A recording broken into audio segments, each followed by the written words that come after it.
Like and subscribe and click the bell icon to get new video updates. Why Greg Norman's dreams of playing the British Open are just that, by Chris Roots, April 23, 2022, 1:26 p.m. Save login, register or subscribe to save articles for later. Share normal text size, larger text size, very large text size. Greg Norman's ambitious dream to play in the 150th British Open at St Andrews in July as a former winner will rely on him qualifying or getting a highly unlikely special exemption. The 67-year-old announced on Saturday he would attempt to enter the Open, but the two-time major winner doesn't have an exemption to play, as only former winners aged under 60 are given the right to play the Open. Greg Norman with the famous claret jug after winning the Open in 1993. Tom Watson was given an exemption to play as a 65-year-old in 2014, but Norman would be long odds to be included, as it is a decade since he played in a professional tournament, the 2012 Australian PGA.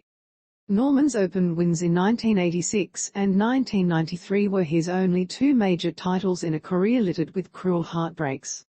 He last played in a major in the Open at Turnberry in 2009. However, the biggest stumbling block for Norman will be his support of the rebel Saudi-backed Live Golf Invitational Series, which has been opposed by the major golf tours throughout the world, as well as top players, with the notable exception of Phil Mickelson. The Saudi Arabian backdoor has reportedly more than $2.9 billion to lure the world's best players, but it has been largely shunned by the golf establishment, with Hall of Famer Norman becoming an outcast. It would be a significant turnaround if British Open officials would allow Norman to play at St Andrews, as he has been shunned for his involvement with the Saudi project. "I think I can still get in," News Corporation quoted the Australian as saying. "It's the 150th, I'm a past Open champion, I love St Andrews.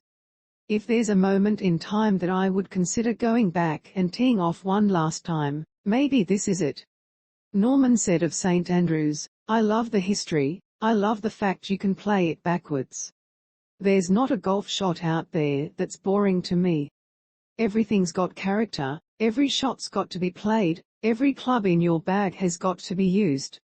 There's so much goodness about the golf course and it stood the test of time." Norman's bid comes after an ESPN 30 for 30 documentary screened on his career, which highlighted his painful defeats at the US Masters, particularly 1996 when he squandered a 6-shot lead in the final round. "Destiny has blessed me with a lot of things," Norman said of his career. "Would my life be different today if I had a green jacket? No. It would be beautiful to have in my trophy case, but it would not have changed one bit of my life. I was lucky and I was unlucky. What happened in '96, it's part of history. I'm good with it now. It did sting for quite a while, but now I can speak very openly and emotionally about it." News, results and expert analysis from the weekend of sports sent every Monday. Sign up for our sport newsletter. Thank you for reading the Herald. This article is complimentary. Register or log in now to read more articles and unlock extra benefits.